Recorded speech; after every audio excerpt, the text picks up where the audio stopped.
Continuando então o nosso programa, qual era o problema se Yeshua fazia muitos sinais? Qual era o problema?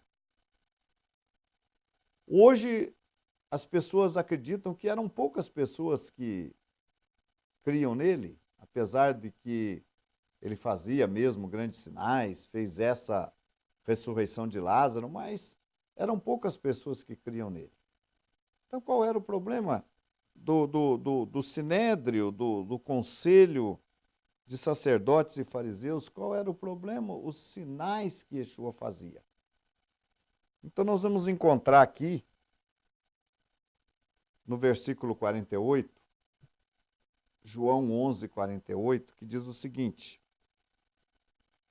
se o deixarmos assim, se deixasse ele continuar, todos crerão nele. Entenderam qual era a preocupação dos sacerdotes, dos principais dos fariseus? Se o deixarmos assim, ou seja, se deixarmos ele continuar, muitos, ou muitos não, todos crerão nele. Então não é bem do jeito que as pessoas falam hoje, que quase ninguém creu em Yeshua. Como quase ninguém? Isso é um engano. É um engano. Muito pelo contrário. Muita gente no nosso povo, na época de Yeshua, muita gente creu nele.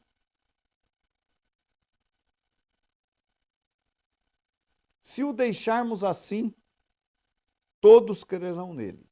E virão os romanos e tirar-nos-ão o nosso lugar e a nação. Qual era a preocupação dos sacerdotes, de alguns líderes do povo? Perder o emprego, perder o trabalho, perder o salário, perder a posição que tinham diante de Roma. Eu costumo dizer que Roma era um império muito inteligente. Roma, quando conquistava um território, colocava gente dali mesmo para tomar conta do povo. E Roma fez isso com o nosso povo. Roma conquistou o nosso povo pelas armas, pela guerra, mas colocou os sacerdotes no cargo do povo, para tomar conta do povo, para manter a submissão do povo. E com isso, então, a preocupação. Yeshua acabava de fazer um milagre tremendo, um milagre nunca visto antes, ressuscitado um morto 4 dias, agora vai complicar, nós temos que tomar uma atitude com esse homem. Se o deixarmos assim, todos crerão nele.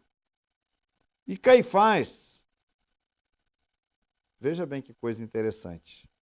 Caifás, um deles, que era sumo sacerdote, naquele ano lhes disse: vós nada sabeis, e nem considerais que nos convém que um homem morra pelo povo e que não pereça toda a nação.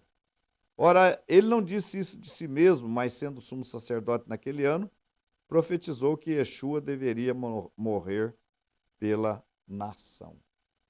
Então, o que nós vemos aqui? Nós vemos que o motivo que levou Yeshua à morte foi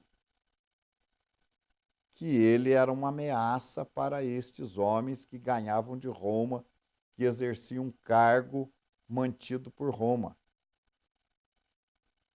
Agora nós vamos ver, nós já vimos em programas anteriores, que Yeshua fazia tudo certinho. Yeshua ensinava a Torá, ensinava os mandamentos de Deus, os bons costumes. Yeshua conquistava o coração do povo, fazia os sinais, que de acordo com Deuteronômio era necessário que se fizesse sinais para se consolidar que se tratava de um profeta.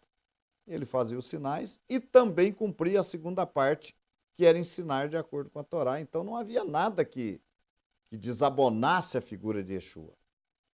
Mas a preocupação com o crescimento do povo, a aceitação do povo, foi que levou esses principais líderes do povo a passarem a buscar pela morte de Yeshua.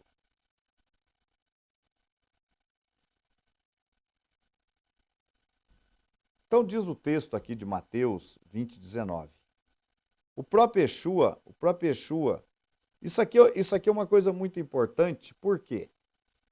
Porque as pessoas que falam que os judeus mataram Yeshua, e muitas vezes realizam aí os seus filmes, os seus teatros, e colocam o povo judeu ali maltratando Yeshua. Mas será que foi assim? No capítulo 20, versículo 19, diz o seguinte: E o entregarão aos gentios, para que dele escarneçam e o açoitem e crucifiquem, e ao terceiro dia ressuscitará. Veja bem, o que Yeshua estava dizendo é que ele iria ser entregue. Vamos ver aqui o versículo, quem sabe vai explicar melhor aqui, Mateus 20, 19, diz o seguinte, Yeshua falando: Eis que vamos para Jerusalém, e o Filho do Homem será entregue aos principais dos sacerdotes e aos escribas, e condená-lo-ão à morte. Então, Yeshua fala que ele seria entregue, nós sabemos aí do papel de Judas, que Judas traiu Yeshua, identificou Yeshua, não houve nada que fizesse Judas mudar aquele seu intento maligno, não é? E então ele diz, e o Filho do Homem será entregue aos principais dos sacerdotes e aos escribas, e condená-lo-ão à morte. De que maneira? E o entregarão aos gentios. E o entregarão aos gentios, para que dele escarneçam, e o açoitem, e o crucifiquem, e ao terceiro dia ressuscitará. Então eu pergunto para vocês, quem escarneceu de Yeshua? Quem açoitou Yeshua e o crucificou? Foram os judeus? Não. Foram os gentios. Quem falou isso foi o próprio Yeshua. Ele mesmo falou isso. Que ele seria entregue aos gentios, para que dele escarneçam. Por quê? Por que seriam os gentios? Porque dentro da Torá, baseados em tudo que Yeshua fez, ensinou e viveu, não havia nada contra a figura de Yeshua. Agora o ciúme, o medo de num dado momento, a gente falou aí em programa anterior, que Yeshua deixou claro que ele não ia estabelecer o reino naquela época, pelo menos para os seus discípulos, ele dizia isso. Que ninguém sabia o tempo do Pai. E ele disse lá na presença das autoridades romanas, o meu reino não é desse mundo. No momento, agora, dizia ele, agora o meu reino não é desse mundo. Se fosse os meus, pelejariam por ele. Então Yeshua, ninguém achou culpa em Yeshua, nem o próprio Pilatos achou culpa em Yeshua. Então Yeshua não podia ser condenado pelo povo judeu, ser morto pelo povo judeu, ser apedrejado, como seria o caso, porque não foi encontrado nele culpa. Ele não era um transgressor da Torá.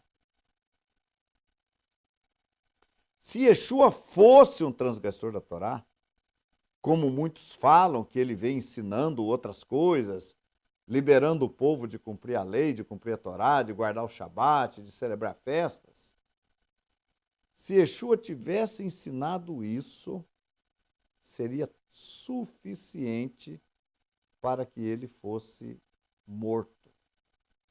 Seria suficiente. Julgado e morto, e aí sim, sem a ação de Roma, sem necessidade de entregá-lo a Roma. É uma coisa que as pessoas têm que pensar isso. Por que ele foi entregue aos romanos? Por quê? Porque ele não tinha culpa diante do nosso povo.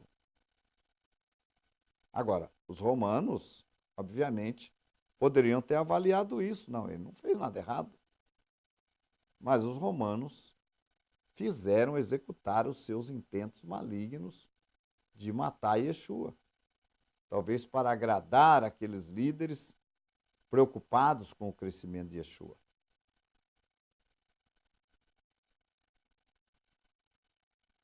Em Marcos capítulo 10, verso 33, está escrito, dizendo, eis que nós subimos a Jerusalém, e o Filho do Homem será entregue aos príncipes dos sacerdotes e aos escribas, e o condenarão à morte, e o entregarão aos gentios. Por que os gentios não assumem a sua parcela de culpa? Por exemplo, no Brasil, a gente sabe-se do Joaquim da Silva Xavier, o Tiradentes, que ele foi morto no Brasil. Ele era um defensor da independência do Brasil e ele foi morto antes da independência. Nós podemos culpar os brasileiros, dizer que todo brasileiro é culpado da morte de Tiradentes? Não. Quem matou Tiradentes? Foram as autoridades a mando de Portugal que fizeram isso com Tiradentes, e não os brasileiros. Então, como eu disse, a grande parte, a grande maioria dos judeus creu em Yeshua. Então, eles não poderiam ser responsabilizados pela morte de Yeshua, porque a maioria do povo judeu creu em Yeshua. E a minoria ali, uma pequena parcela, e mais especificamente as autoridades foram que levaram Yeshua à morte. Vamos continuar falando em nosso próximo programa. Shalom, obrigado por estar conosco.